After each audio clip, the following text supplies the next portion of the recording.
Alright guys, the last thing that we need to do is analyze the box and whisker plot. So we're going to talk about the shape, we're going to comment on the median, and we're going to calculate the interquartile range. That's going to be the hardest thing that we do in this assessment. So first let's go to Excel, get our box and whisker plot, copy it in to our infographic.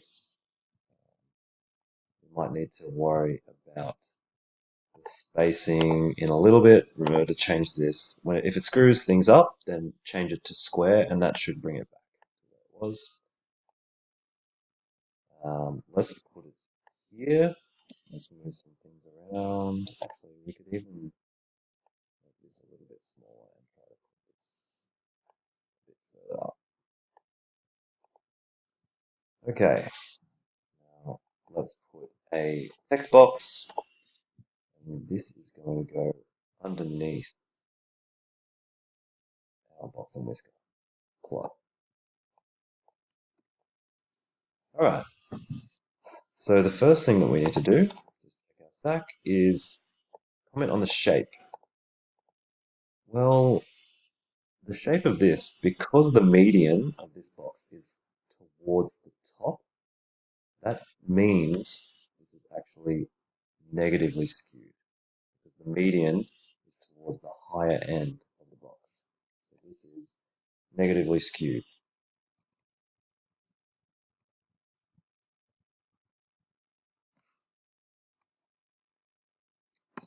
Alright, next thing, we need to talk about the median. Well, where is the median? We can kind of see there that it's between 2,800 and 3,000, but that's not exact enough. We go into Excel, and we're actually going to do three things here. We're going to calculate the quartile 1, quartile 2, which is the median, and quartile 3, because we want quartile 1 and 3 to do the interquartile range. All right, for this, we're going to write equals, okay, quartile, and we want quartile, either one of these is fine. We'll do quartile inc, and then open bracket, so quartile dot inc, copy it exactly as it is. Another thing you can do is just click that quartile inc, and it'll automatically do that. Now, this is where you select all your data. You press comma, and you press the number 1. Close bracket, press enter. Get this. So now we've got the first quartile. We're going to do that all over again. Quartile inc, select the data, and do the second quartile, just the median.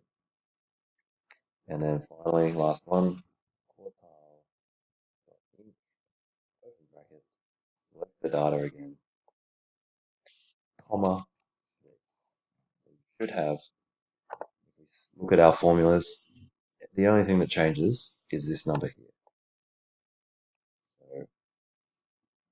as we go through, 1, 2, 3. This is Q1, this is Q2, which is the median.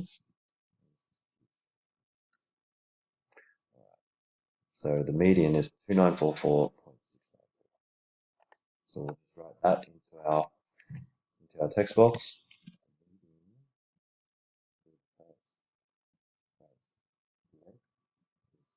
29, oh, I forgot it. 44.694.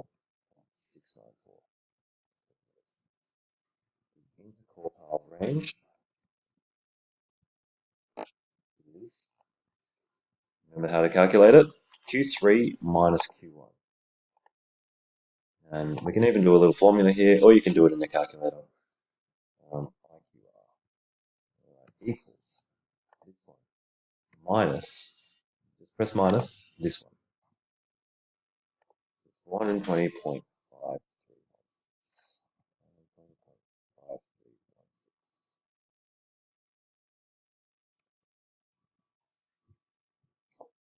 Alright. That is everything. The last mark that you can get is for the presentation of your infographic.